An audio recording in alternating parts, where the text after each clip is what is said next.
안녕하십니까. 예, 기독교 교회사 강의를 맡게 된 조영수 목사입니다. 이제 또 여러분들에게 주어지는 한 학기 15주의 시간들을 통하여서 또 여러분들과 함께 복잡한 또 방대한 교회사의 흐름들을 살펴보게 되었는데요. 참 사실 저도 이 방대한 내용들을 지나간 시간 동안 쭉 이렇게 준비를 하면서 어떨 때는 참 난감하기도 하고 또 어떨 때는 또 이와 같은 교회사에 참 피 끓는 내용, 그 내용들을 한번 깊이 묵상하고 같이 나눌 수 있다는 사실이 또 저에게는 큰 힘이 되기도 하고 또 즐거운 시간들이 되기도 했습니다. 우리가 이번 학기를 통해서 이제 함께 생각하게 될 이 기독교 교회사는 사실은 전반적인 설베이, 아주 간단한 브리프 설베이입니다. 깊이 있는 내용들을 다루기보다는 고대 교회의 시작에서부터 흔히 말해서 이제 초대 교회라고 그렇게 이야기하지요. 신약 교회가 어떻게 탄생되어졌나 에서부터 시작해서 또 그 교회가 여러분 아시는 대로 탄생되는 순간부터 평탄하고 순탄한 길을 걸어갔던 것은 결코 아니었습니다. 잘 아시는 대로 많은 시련을 받고 박해를 받고 핍박을 받았지요. 또 그러면서 교회가 성장하게 됩니다. 여기 교회 성장이 아주 중요한 기독교 교회의 모체와 핵심을 이해하는 중요한 단서가 여기에 있습니다. 좋은 환경과 또 잘 갖추어진 그런 여건들 속에서 교회가 성장했던 것이 아니라 박해와 고난과 시련의 그 시간들을 통해서 교회가 더 깊이 내적으로 성숙하고 성장해 나갔다는 사실을 우리는 교회사의 역사를 통하여서 바라보게 되어집니다. 아마 우리가 교회사를 공부하는 그 목적이 있다면요. 바로 이런 교회가 겪었던 일들을 우리가 잘 고찰하고 살펴봄으로써 과거에 이런 일이 있었구나. 뭐 이 정도로 우리가 끝내는 것이 아니라 과거에 일어났던 그와 같은 일들을 교회가 어떻게 대처하고 어떻게 해결해 나갔는지를 우리가 깊이 묵상하고 살펴볼 필요가 있는 것입니다. 그렇게 해서 그것이 앞으로 우리가 살아가게 될 교회의 중요한 방향과 지표를 제시한다는 점에서 우리는 과거 역사를 우리는 살펴보는 것이고, 그런 점에 있어서 기독교의 과거 역사는 결코 죽은 역사, 묻혀있는 역사가 아니라 여전히 숨을 쉬면서 미래의 어떤 하나의 꿈을 그리며 큰 그림을 그리며 지금도 나아가고 있다는 사실을 우리는 교회 역사를 통하여서 배우게 되지요. 그렇게 교회는 내면적인 성장을 이루어 나가는 동시에 또 성장과 더불어서 평탄한 시기, 온전한 시기를 만나게 되면 그 이후에 교회가 퇴화하고 또 부패하는 그런 모습도 우리는 바라보게 됩니다. 이런 역사의 추이를 우리가 잘 살펴봄으로써 진정 어떤 교회를 우리가 꿈꾸며 이루어 드려야 할 것인가, 앞으로 기독교회가 어떻게 나가야 할 것인가를 간합해 볼 수 있다는 것이죠. 그렇게 해서 중세교회라고 하는 시대로, 중세 시대로 넘어가게 됩니다. 교회사로 생각해 본다고 하면은 크게 초대교회사, 중세교회사, 그리고 중세교회사가 이제 종교개혁이라고 하는 16세기 그 종교개혁을 통하여서 이제 교회는 급변하게 바뀌어지게 됩니다. 그래서 종교개혁 시대, 16세기 때의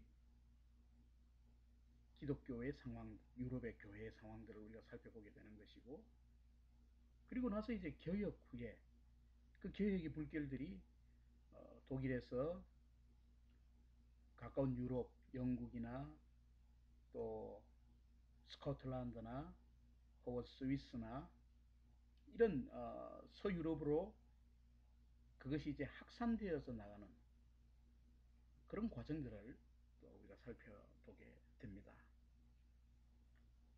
그리고 나서 이제 그 유럽의 교회들이 그 유럽에서 형성되어진 교회, 여기에 경건주의 운동도 있고 침례교 운동도 있고 알미니안 운동도 있고요, 뭐 퀘이커 교도들도 나오고요, 뭐 모라비안파니, 유니테리언주의자들이니 감리교 운동이니 막 이런 여러 형태의 교회들이 이제 16세기 종교개혁을 지나오면서 17세기에 접어들면서 이제 태동하게 되죠. 16세기 후반 말부터 시작해서 17세기에 태동하게 되어지고, 그런 교회가 이제 16세기, 17세기 미 합중국으로 미국 대륙으로 17세기에 이제 건너오게 되고, 17세기 건너온 그 미국 교회의 뿌리를 내린 다양한 여러 교파의 개신교들이 어떻게 이제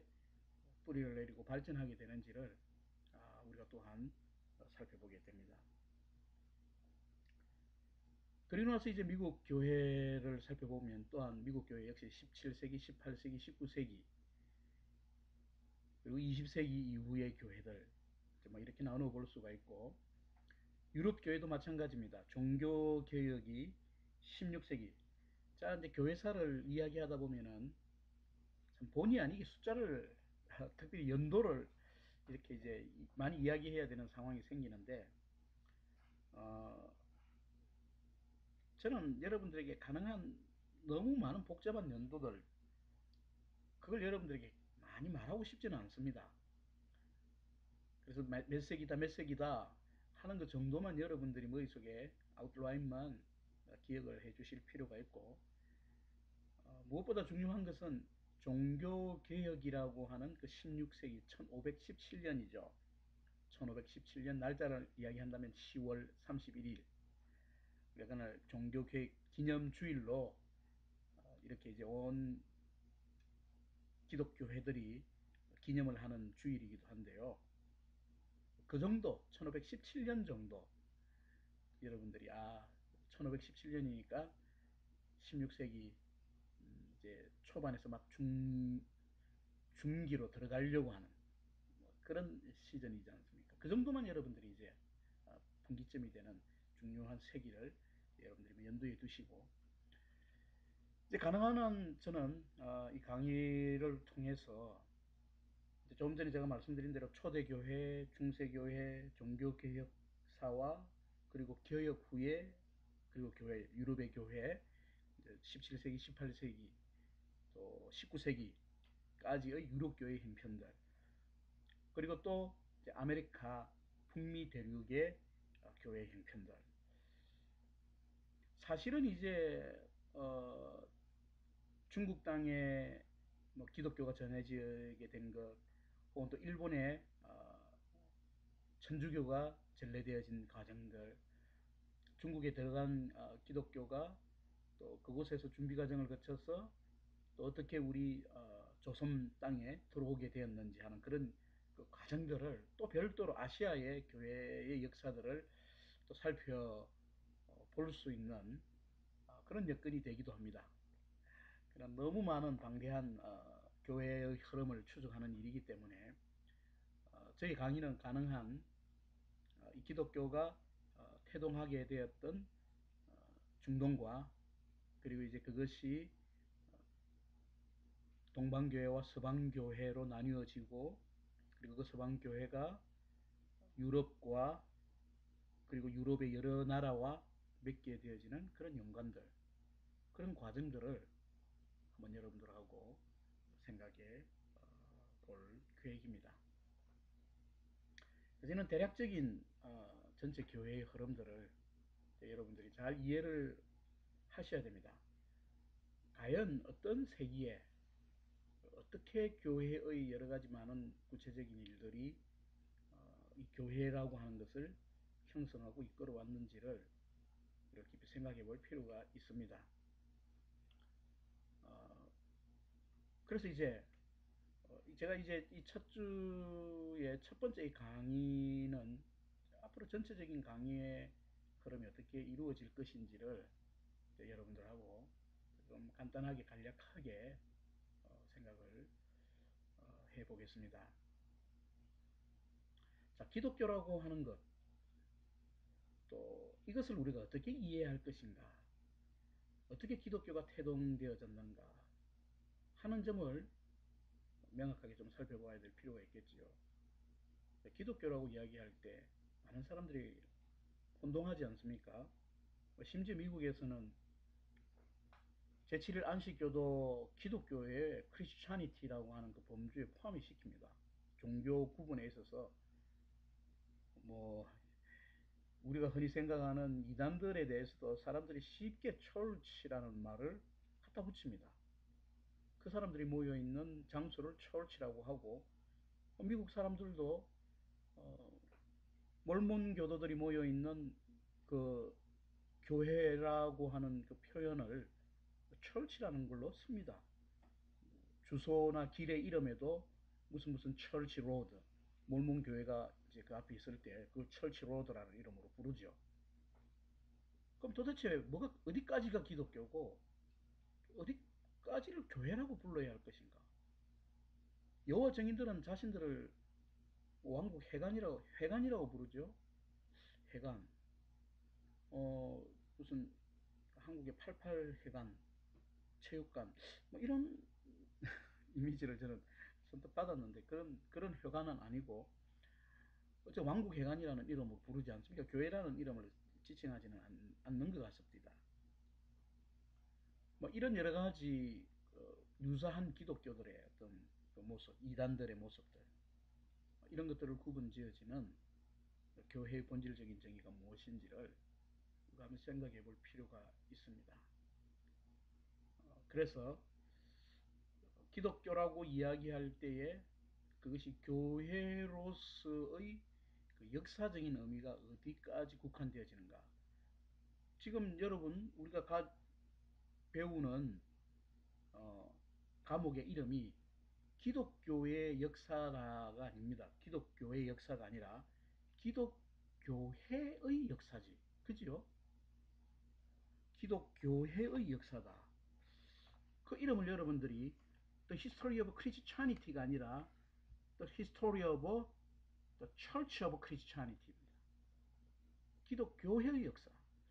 그럼 기독교의 역사하고 기독교회의 역사하고 어떤 차이점이 있느냐? 여러분 어떻게 생각하십니까? 기독교라고 하는 하나의 종교의 역사를 살펴보는 것과 교회의 역사를 살펴보는 것, 이 두 개의 차이점이 여러분 있다고 생각하십니까? 자, 그 대답에 이 질문에 여러분들이 대답을 하기 위해서는 적어도 기독교라고 하는 것에 대한 종교적인 그리고 여러 가지 많은 복잡한 요소들의 개념을 우리가 배워야 될 필요가 있고 정립해야 될 필요가 있고 두 번째로는 과연 교회가 무엇인가? 교회가 무엇인가에 대하여서 우리가 그 정의를 새롭게 해야 할 필요가 있다는 이야기입니다. 그렇게 하다 보면은 이제 이 방대한 기독교회 역사, 기독교 역사, or 기독교회 역사라고 하는 이 주제가 어느 정도 명확한 그라운드를 우리가 규정하고 지어질 수 있다는 것을 이제 우리가 알 수가 있습니다. 흔히 말해서 이제 유대교와 기독교는 명확한 차이가 있습니다. 그런데 그 유대교와 기독교의 차이를 한번 이야기해 보라고 하면은 또 막상 그 차이점을 명확하게 이야기하는 것이 쉽지가 않습니다. 뭐 쉽게 이야기해서 구약 성경에 기반을 둔 것은 유대교고 신약 성경에 기반을 둔 것은 기독교다. 어떻습니까, 여러분? 제가 지금 조금 전에 말씀드린 이 definition, 이 구분이 과연 맞는 구분이겠습니까? 대부분 많은 사람들이 그렇게 이해하지 않습니까? 유대인들은 구약 성경만 믿는다. 신약 성경은 믿지 않죠. 유대인들은 구약 성경만 자신들의 성경으로 받아들이고 특별히 모세오경과 율법서를 모세오경 율법서를 율법서만을 그들의 신앙과 믿음의 근간에 있어서 가장 본질적이고 가장 중요한 것으로 그들은 간주합니다. 그러나 기독교 신앙은 그렇지 않지 않습니까? 우리는 구약과 신약을 다 66권 다 하나님의 말씀으로 우리가 믿고 받아들이고 고백하고 우리의 생활과 우리의 삶의 아주 중요한 유일한 표준과 지침으로 우리는 받아들입니다. 그러나 기독교인들에게 당신의 삶의 근간, 성경 66권 중에서 모세 율법에 포함이 되어 있습니까? 아니면은 복음서, 신약 성경이 포함이 되어 있습니까? 이렇게 질문을 받는다면 당연히 한치도 망설임이 없이 우리는 신약 성경에 기록되어진 그 예수 그리스도의 교훈과 복음을 우리는 믿고 따릅니다. 라고 대답하는 것이 정상적입니다. 자, 마치 이제 구약과 신약의 두 성경으로 나뉘듯이 유대교와 기독교도 그와 같은 관점 속에서 나뉘어진다. 이렇게 생각할 수 있습니다. 그럼 여러분 한번 생각해 보십시다. 과연 이 신약을 근거로 한 기독교가 구약과는 아무 상관이 없다는 이야기입니까? 정말 구약과는 아무런 연관도 없이 그냥 신약에서만 뚝 기독교라고 하는 종교와 그리고 그것을 중심으로 한 교회라고 하는 것이 나왔다는 이야기겠습니까? 이제 여기에 이제 기독교 회사를 성경을 기준으로 성경적 관점에서 생각할 때에 우리가 한번 나누어 보고 생각해 보아야 할 중요한 의미들이 여기에 담겨져 있게 됩니다. 예수 그리스도라고 하는 존재가 신약에 등장합니다. 그것은 부인할 수 없는 사실입니다. 그러나 그 예수님은 이미 오래전에 구약 성경에서 창세기가 시작할 때부터 이미 우리 주 예수 그리스도의 성자 하나님의 사역이 사실은 이 창세기부터 기록이 되어져 있는 것을 우리는 알 수가 있습니다. 하나님께서 말씀으로 천지를 창조하셨는데 여러분 그 말씀으로 천지를 창조하셨을 때 그 말씀의 주체가 누구신가 하니까 바로 성자 하나님이신 예수 그리스도시지 않았습니까? 그것이 요한복음에 태초에 말씀이 계시니라 라고 하는 것으로 시작되어질 때에 창세기의 하나님께서 행하신 창조사역의 그 핵심인 말씀이 바로 우리는 예수 그리스도 그분이셨다는 사실을 우리는 부인할 수 없는 아주 중요한 핵심적인 사실로 우리는 받아들이게 됩니다. 그럼 여러분 예수 그리스도가 이미 구약 성경 처음부터 깊은 연관과 밀접한 관계를 가지고 이루어졌다는 진행되어졌다는 사실을 우리가 알 수 있지 않습니까? 그러면 성경을 구약과 신약이라고 하는 마치 칼로 두부를 딱 자르듯이 여러분 칼로 두부를 딱 잘라보면 어떻게 됩니까? 두부 한 모를 칼로 딱 자르면 어떻게 되죠? 반모 반모로 나누어지지 않습니까? 근데 여러분 생각해 보세요. 그 잘려진 두부가 연관성이 있습니까? 없습니까? 잘려졌으니까 한모가 반반씩 잘려졌으니까 반모 반모가 된 거예요. 그리고 잘려진 그 반모를 한모라고 이야기하지 않지 않습니까? 그리고 그 잘려진 두부는 완전히 분리돼 버린 겁니다. 세퍼레이트 된 거죠. 그 두부 A가 있고 두부 B가 있는데 그럼 A와 B를 원래는 하나였던 두부를 나누어 가지고 A와 B로 나누었는데 이 A와 B는 같은 겁니까? 다른 겁니까? 자, 제가 여러분들이 뭐 선문답 하자는 이야기가 아니고요. 지금 우리가 이제 성경을 관점으로 교회 역사를, 그 교회 역사의 근간이 되는 것이 성경이라고 생각한다면은, 그 성경이 구약과 신약으로 나누어져 있고, 우리가 좀 전에 제가 질문 드렸던 대로 유대교와 기독교라고 하는 두 개의 종교가 구약과 신약을 각각 배경으로 해서 나뉘어져 있는 것이라고 한다면은 전혀 연관이 없다는 이야기입니다. 분리되었다는 이야기입니다. 그런데 그게 아니라는 이야기입니다. 이게 이제 교회라고 하는 관점을 어떻게 바라볼 것인가, 성경을 어떤 관점에서 바라볼 것인가, 우리가 생각해야 할 중요한 과제입니다.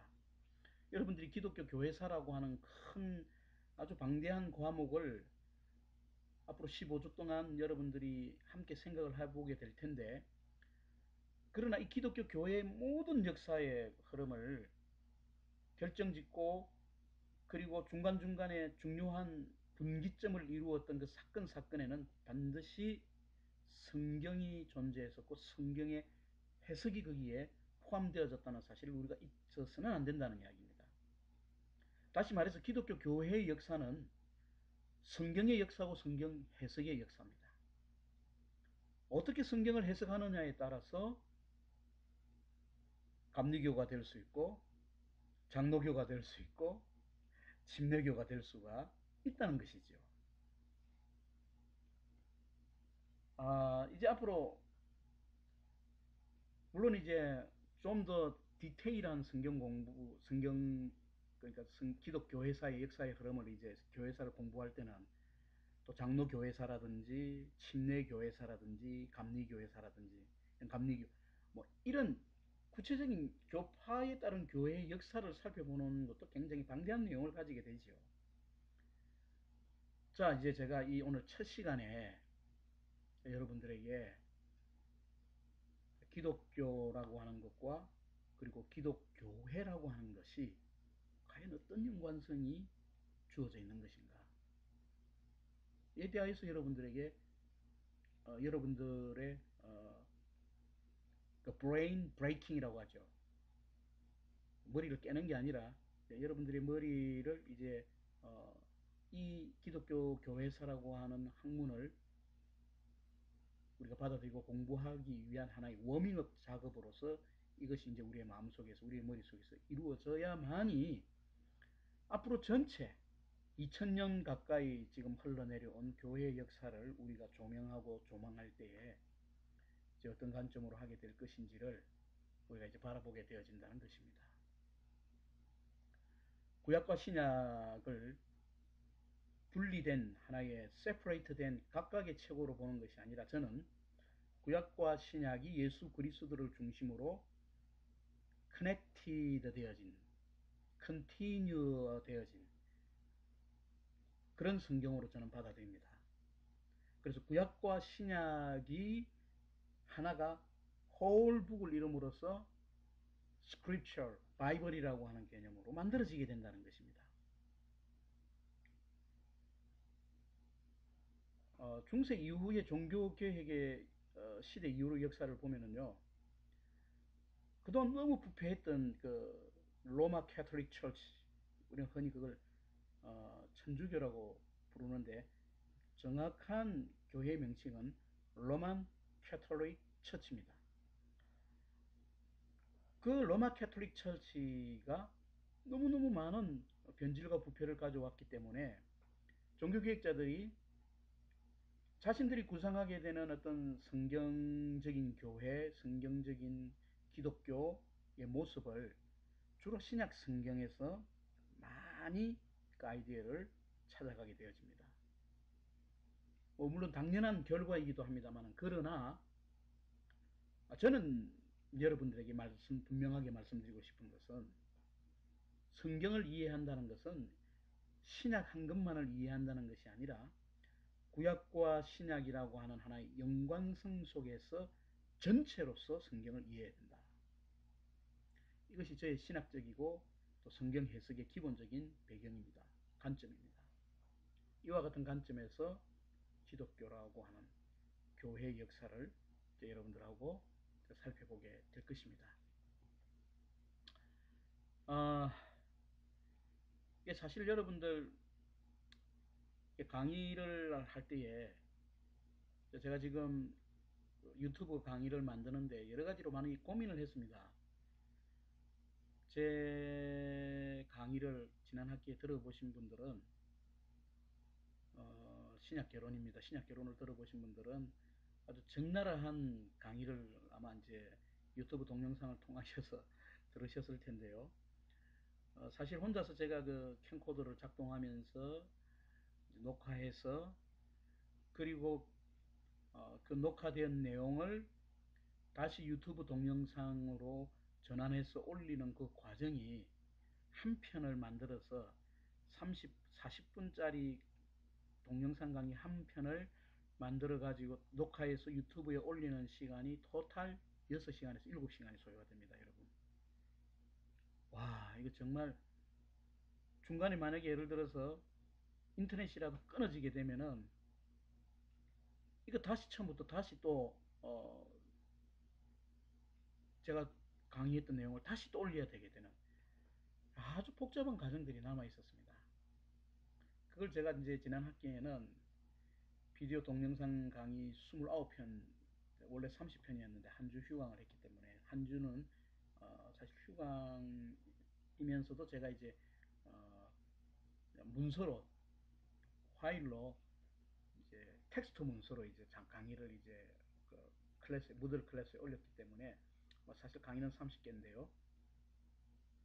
그게 저에게 너무너무 많은 시간들이 소요되어진 일이었고 사실 제가 너무너무 힘들었습니다. 그래서 일단 그 유튜브 동영상으로 올릴 수 있는 시간을 최대한 줄이기 위해서 제가 지금 이런 방법도 지금 사용을 해보고 있습니다. 해보고 있는데 뭐 여러분들이 얼굴을 못 보고 또 강의만 이렇게 뭐 듣는 것이 좀 싱겁다 생각하실 분들도 계실 겁니다. 정 제 얼굴이 보고 싶으신 분들은 지금 유튜브에 올려져 있는 신약개론을 한번 아무 강의나 신약개론 아무 강의나 하나를 들어보시면은 아이고 뭐 제 얼굴 지겹도록 보실 겁니다. 그 15주 동안 30개 강의를 보는 거는 뭐 끔찍스러운 일입니다. 그래 안 보셔도 되고요. 이제 뭐 이렇게 무슨 별밤 DJ처럼 제가 이제 마이크에 이제 녹화된 내용으로 강의를 하게 되는데 이제 그런 점 여러분들이 미리 좀 양해를 해주시면 감사드리겠고요. 제가 좀 더 좋은 장비 또 좋은 어떤 환경들이 또 잘 갖춰지게 되면은 또 거기에 걸맞게 강의안을 제가 잘 준비할 수 있도록 그렇게 하겠습니다. 원래 첫 시간 강의 첫 시간에는 책을 소개하고 그리고 학생들 얼굴 한번 보고 학생들 출석 한번 부르고 이제 그렇게 강의를 보통 끝내는데요. 제가 이번 강의를 위해서 준비한 여러분들 실러버스에 나간 책들은 윌리스턴 월커의 기독교 교회사라고 하는 책입니다. 크리스천 다이제스트. 근데 여러분 사실 이 책이 결코 쉽지 않은 책입니다. 쉽지 않은 책이고요. 제가 다른 책을 처음에 소개를 해드리려고 했는데 이게 다 절판이 되고 지금 나와 있지를 않습니다. 그래서 이 책을 구할 수가 없으니까 제가 울먹여자 묻기로 이거 윌리스턴 월커의 책을 사실 여러분들에게 지금 제가 어, 텍스트북으로 제가 지금 올려놓았는데요. 제가 지금 보는 것은 시드니 휴턴의 기독교 교회사가 있고요. BK 카이퍼의 기독교 세계 기독교 회사라고 하는 성강문화사에서 출간되고 시드니 휴턴의 기독교 교회사는 나침반에서 출판된 이 책들을 제가 주된 프라이머리 텍스트로 제가 지금 사용을 하고 있고 그 외에 이제 총신대 박용규 교수의 근대교회사라든지 윌리엄 캐논이 쓴 중세교회사라든지 또 그 외에 이제 여러 다른 어떤 세계 장로교회사 이와 같은 책들을 제가 지금 이제 참고하면서 강의를 하는데 사실 너무 많은 내용을 여러분들에게 제가 다 말씀드릴 수 없습니다. 그리고 여러분들이 그런 내용을 지금 이 서베이 시간에 다 배울 필요는 없으시고요. 디테일한 시간에 여러분들이 좀 좀 강론적으로 들어가서 이제 여러분들이 이제 흥미를 가지시면 이제 공부를 하시면 될 것 같고요. 그래서 제가 지금 여러분들에게 같이 함께 공부하게 되는 이제 이거는요.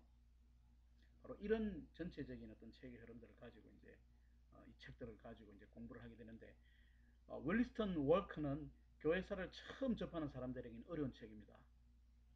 어, 제가 처음 기독교 교회사를 접하는 분들을 위해서는 시드니 휴턴이 쓴 기독교 교회사라고 하는 그 책을 사실 저는 여러분들에게 초보 기독교 교회사의 입문격으로서 여러분들에게 추천해 드리는 거고, 거기에 좀 더 학적이면서도 좀 더 철학적인 어떤 인사이팅이 강한 책이 윌리스턴 워커가 쓴 기독교 교회사라고 하는 책입니다. 이 책은 범위도 양도 방대하지요. 방대한 양인데, 그런 책을 겸해서 여러분들이 이제 공부를 하시게 되면은 기독교 교회사에 대한 감을 잡을 수 있으시는데, 어, 그래도 이게 이제 여러 가지 많은 교회사적인 어떤 내용들을 이제 섭렵해야만이 이 전체 교회사의 책들의 내용들을 사실은 이제 이해할 수 있게 되어지는 것입니다. 예, 그런 어떤 전체적인 이제 책 내용에 대한 소개를 제가 말씀을 드렸고요.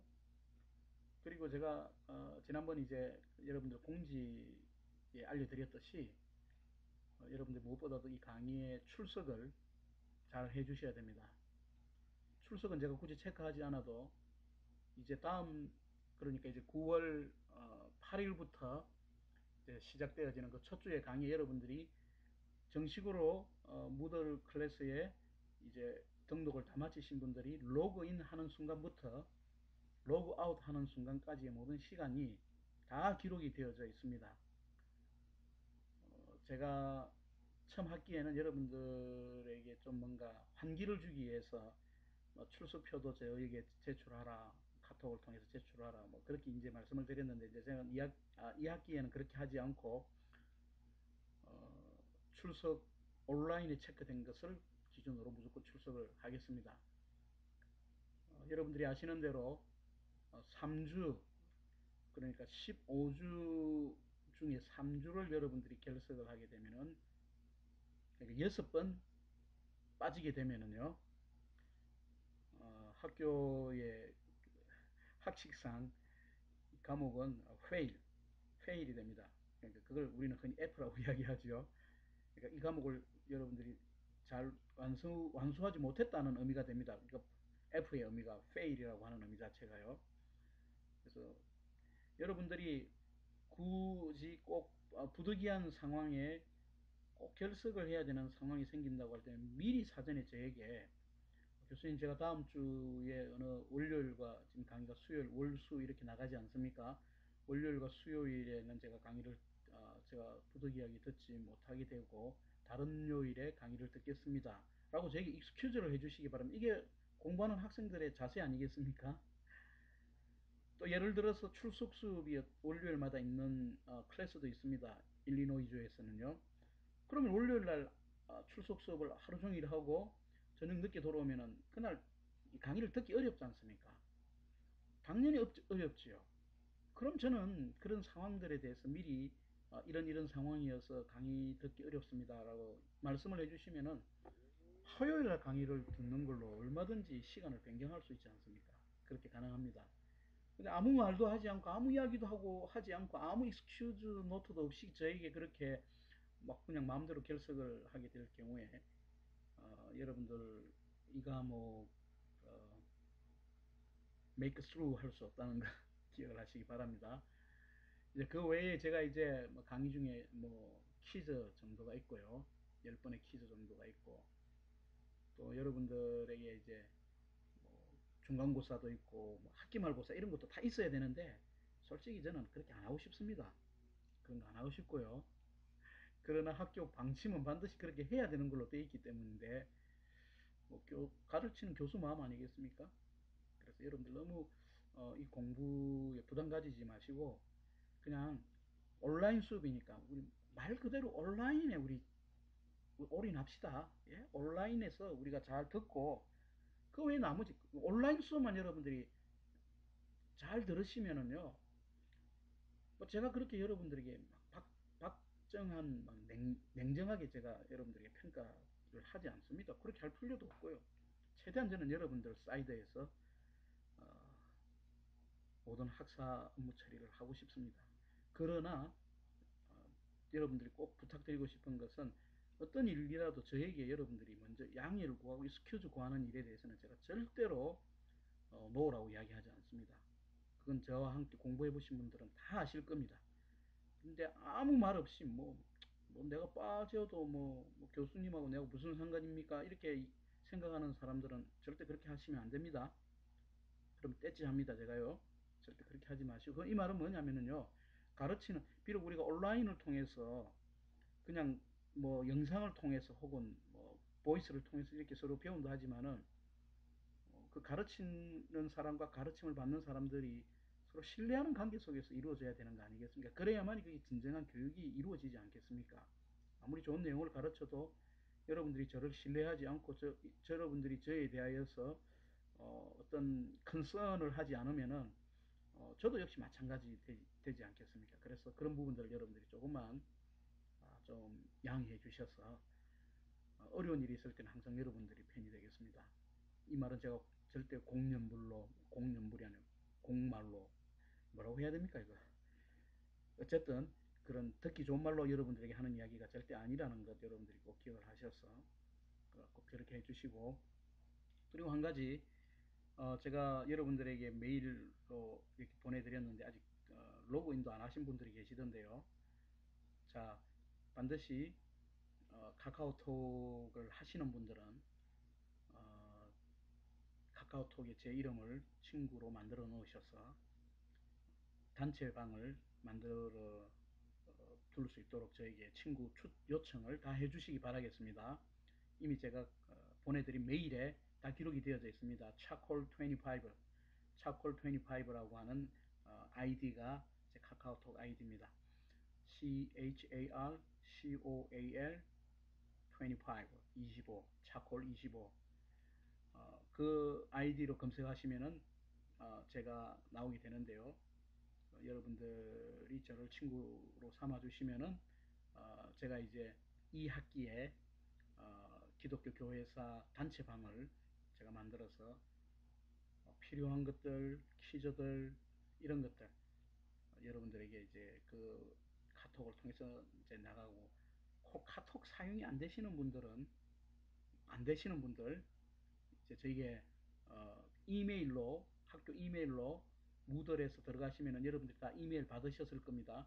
그 이메일로 저에게 저는 카톡을 사용 못합니다. 저 전화기는 카톡이 지원이 안 됩니다 하는 이런 이야기로 이제 메일로 저에게 이제 모든 것을 디스커션하고 제가 메일로 보내드리게 되는 것을 잘 확인하셔서 받아보셔야 됩니다. 가능하면 어, 카톡을 여러분들 전화기가 지원이 되는 거라면은 평소에 안 하시는 분들이라도 학업을 위해서 꼭 만들어 주시면 고맙겠습니다.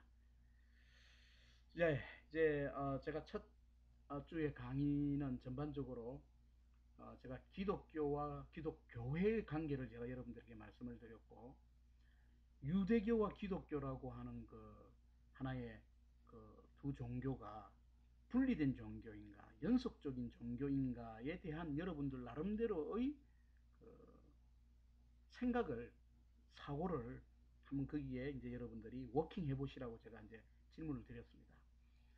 그렇게 드렸고요. 이제 다음 주에 이제 계속해서 전체적으로 어떤 점들에 초점을 맞추어서 이제 강의를 시작할 것인지를 중요한 내용들을 이제 여러분들과 함께 말씀을 드리도록 그렇게 하겠습니다. 예. 아무쪼록 오늘도 또 여러분이 첫 주에 첫 시간 강의에 참여하신 많은 분들을 또 진심으로 환영드리고, 혹 여러분들이 수업하는 또 한 주간, 또 학교 생활하는 한 주간, 한 학기 또 내내 어려운 점들이 있으면은 또 언제라도 저에게 문의해 주시고 또 말씀해 주시면 또 여러분의 편의를 제가 볼 수 있도록 그렇게 하겠습니다. 이제 다음 시간에 또 여러분들 만날 수 있도록 하겠습니다.